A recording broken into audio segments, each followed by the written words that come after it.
Hello, welcome to lesson 10.1C. I've entitled this video, Tricks of the Tracks. This video is going to cover pages 595 to 597. Consolidation brings efficiency. As railroads grew, they looked for new ways to operate more efficiently. Small lines were often costly to run, so many companies began to consolidate or combine. Larger companies bought up smaller ones or forced them out of business. The Pennsylvania Railroad, for example, consolidated 73 companies into its system.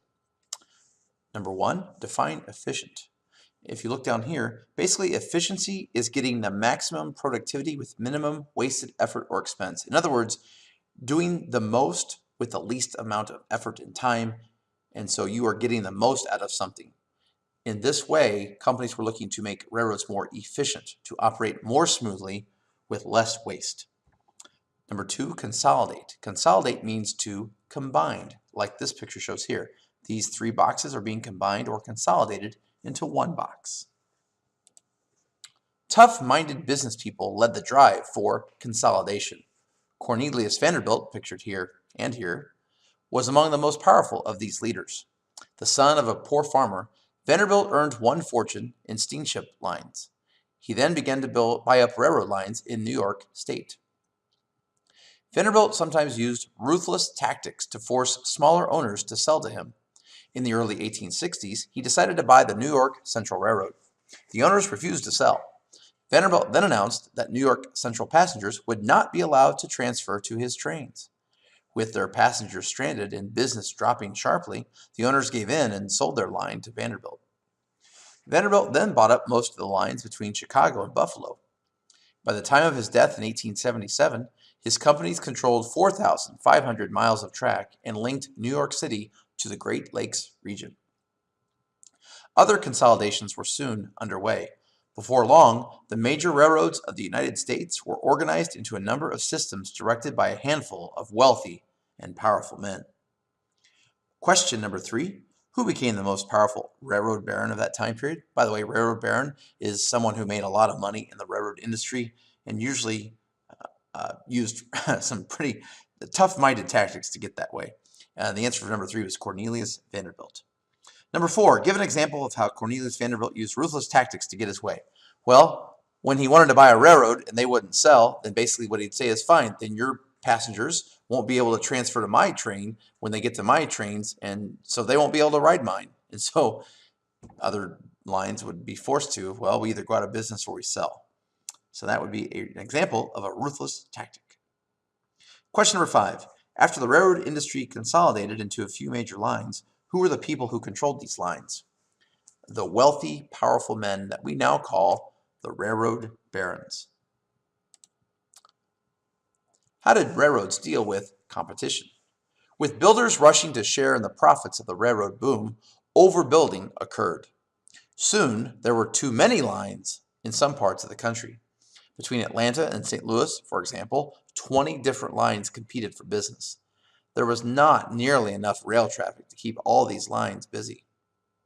Owners looked for new ways to make profits. Especially in the West, there were too few people and therefore not enough paying customers for the railroads to make a profit. Competition was fierce. Rate wars broke out as rival railroads slashed their fares to win customers. Usually, all the companies lost money down the drain as a result. So question number six, why were too many rail lines built in some parts of the country? Well, overbuilding occurred because everybody was trying to get in on the action, and so too many people built lines, and there wasn't enough business to make them all be able to turn a profit. Number seven, why was it hard for many of the rail lines to make a profit? There were more lines than business. Question eight, what is or was a rate war? That is when basically companies are trying to get customers to come to them instead of their rival, so they lower or slash their prices so that theirs is more attractive. Well, if each company keeps continuing to slash their prices, at some point, all the companies are losing money because their prices have gone so low that it's more expensive for them to sell their product than it is for the time and effort they put in to make the product. So question number nine, what effect did a rate war have on all the companies? They all lost money. Often, railroads were forced to grant secret rebates or discounts to their biggest customers. The railroads preferred big customers for two reasons. First, big customers were more likely to pay their bills and keep being customers in the future. Second, it was less expensive to deal with a few big customers than many small customers. Fewer customers meant less paperwork and simpler loading and unloading. Yet, rebates hurt small shippers and drove some out of business. So now we can answer question 10. What is a rebate? A rebate is a discount that was usually given to the bigger customers at that time. Number 11. What were some reasons why the railroads preferred the big customers over smaller customers? Well, first, the bigger customers were more likely to pay their bills. Secondly, bigger customers were more likely to be customers in the future. And lastly, it was less expensive to deal with a few big customers than many small customers because fewer customers meant less paperwork and simpler loading and unloading. Railroad owners soon realized that cutthroat competition was hurting even their large lines. They looked for ways to end the competition. One method was pooling. In a pool, not this pool, railroad companies divided up the business in an area. They then fixed their prices at a high level. Number 12, define pool. A pool is when the railroad companies, instead of being cutthroat with their competition, they said, hey, listen, what are we doing? Let's not all lose money. Let's all make money. So here's what we'll do. Just like this pie here, we'll cut all the customers into different slices. We all get to sell certain slices, and instead of lowering our prices, we'll all raise our prices and keep them the same. We won't compete. We'll actually all agree to keep the prices at this level so that we'll all make money. That was called a pool. Farmers react to high railroad prices. Railroad rebates and pools angered small farmers in the South and the West. Both practices kept shipping prices high for them. Rates were so high that some farmers burned their crops for fuel rather than ship them to market. Number 13. Why did the bigger railroad owners use pools at that time in American history? So they could all agree to make money in the railroad industry instead of using rate wars, and they all lost money. 14. Why did rebates and pools anger many small farmers in the South and the West? Because they didn't get the rebates. They didn't benefit. So for them, the rebates and the pools only hurt them, and it helped the bigger farmers. So they didn't feel like this was fair. Many farmers joined the populist movement. Populists called for government regulation of rail rates. Let's try that again. Some wanted the government to run the railroads.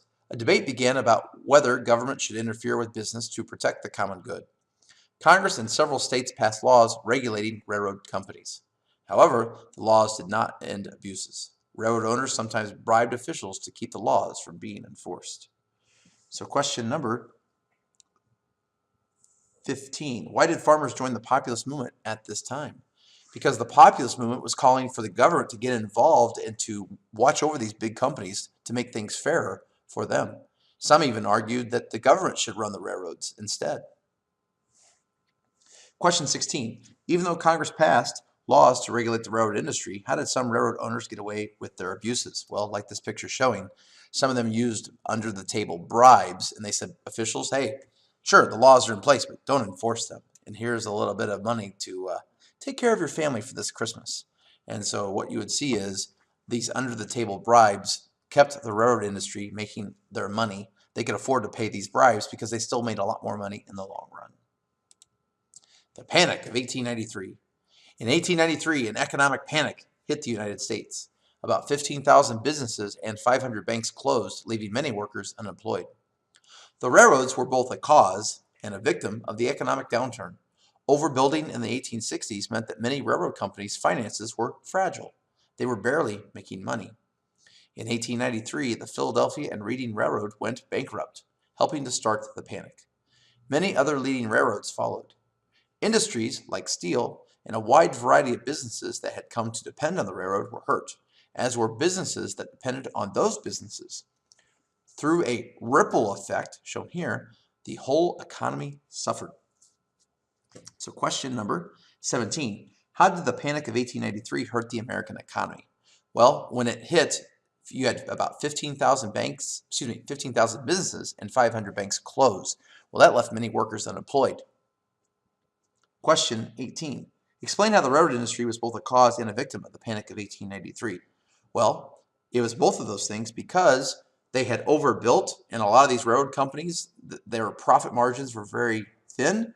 And so when one went bankrupt, it started the panic. People were worried, was this going to lead to other problems in the industry?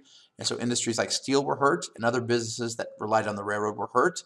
And therefore, the economy started to suffer, and you started to see this problem have a ripple effect. It went throughout the entire economy. How did railroads help the nation expand? Railroads caused some problems, but they also made possible the rapid growth of industry after 1865. Other industries, from mining to steelmaking, grew because of railroad demand for their products. Railroads not only employed thousands of people, but also developed new management techniques that spread to other businesses. Cities grew along rail lines. Now, with a railroad in place, the United States was poised to become the greatest industrial nation the world had ever seen. Question number 19. Even though the railroad industry caused some problems, what were some benefits that it gave to the United States? Well, number one, it helped the mining industry. Number two, it helped the steelmaking industry. Number three, it employed thousands of people, so it provided a lot of jobs. Number four, it showed America that there could be new management techniques that you could use not just in the railroad industry, but other industries as well. Another one, cities grew along rail lines. And this was huge for the expansion, especially into the west of the United States. Well, thank you very much for watching. Before we go, I do have a railroad joke for you. Ladies and gentlemen, I have some good news and some bad news. The bad news is that both engines have failed, and we will be stuck here for some time. The good news is that you decided to take the train and not fly. Thank you very much for watching, and have a nice day.